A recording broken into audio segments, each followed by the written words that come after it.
In May 2022, police in Wyandotte, Michigan were called to a local restaurant following reports of a woman causing a disturbance. Staff said the woman, later identified as 30-year-old Jessica, had broken a glass and was yelling at employees. Officers cleared the scene after things calmed down, but the night was far from over.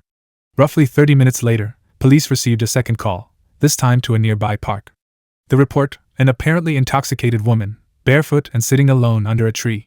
When officers arrived, they found Jessica visibly upset, crying, and sitting on the ground with no shoes. Officers tried to understand the situation. She explained that she had gotten into an argument with a man she'd been with earlier that evening. According to her, he refused to leave with her after she began feeling unwell, insisting on staying with his family despite her protests. Hello? Hey, you okay? I'm okay. Well, what's going on? Obviously something's going on. Yeah, Diesel? Can we help you? I mean, what's... Yeah, if you can get his son to come over here and treat me like he's... Did you have, is that your boyfriend or husband? No, he's not my boyfriend. Okay. No. What happened at Portofino? No, actually he's not my husband. I should say he's not my boyfriend. He's not my husband. Were you guys at Portofino?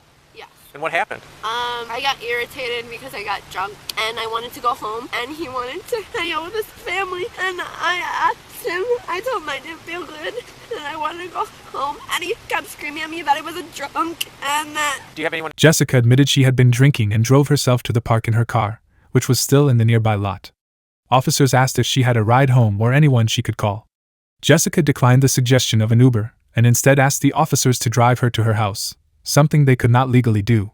As the interaction continued, her behavior became increasingly erratic. She gave conflicting statements about whether she had driven to the park and began accusing officers of treating her unfairly. Eventually, due to her level of intoxication and escalating behavior, officers determined that Jessica posed a risk to herself and others. When she refused to comply and became argumentative, they placed her under arrest for disorderly conduct. Do you have anyone that can come get you? Because obviously... Unfortunately, I've been trying, but... Okay. Nobody's answering the phone? It's a loss. Okay, who do you think could come get you? Nobody. Unless you would like to drive me home, I would more than appreciate it. How'd you get up here? I drove my own car, my little Mercedes. It's in the parking lot. Okay. Yeah.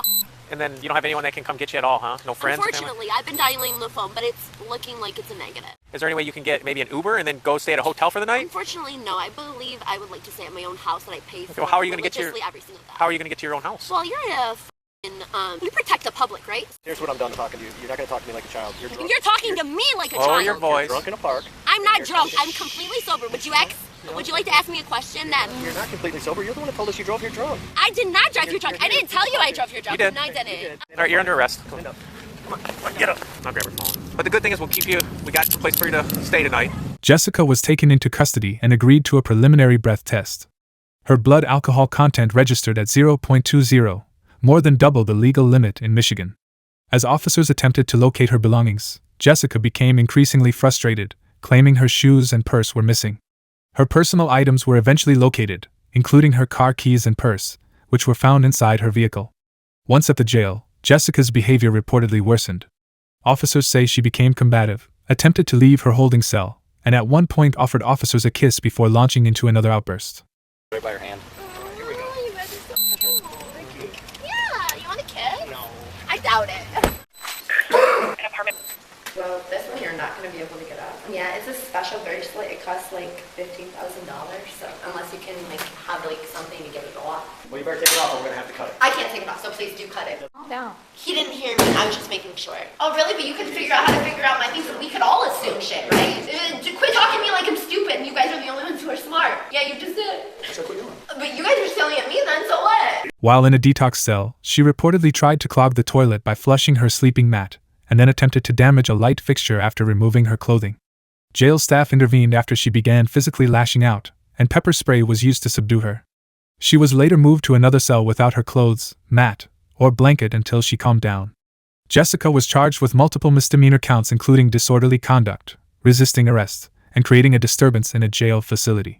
Additional citations were issued for property damage and assaulting jail staff. Ultimately, the criminal charges were dropped as part of a plea agreement. Jessica was sentenced to 1 year of probation.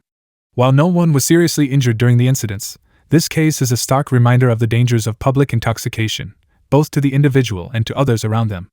Police footage highlights the difficult decisions officers must make when public safety and mental health intersect. For more verified incident breakdowns and real-world law enforcement encounters, don't forget to like, comment, and subscribe.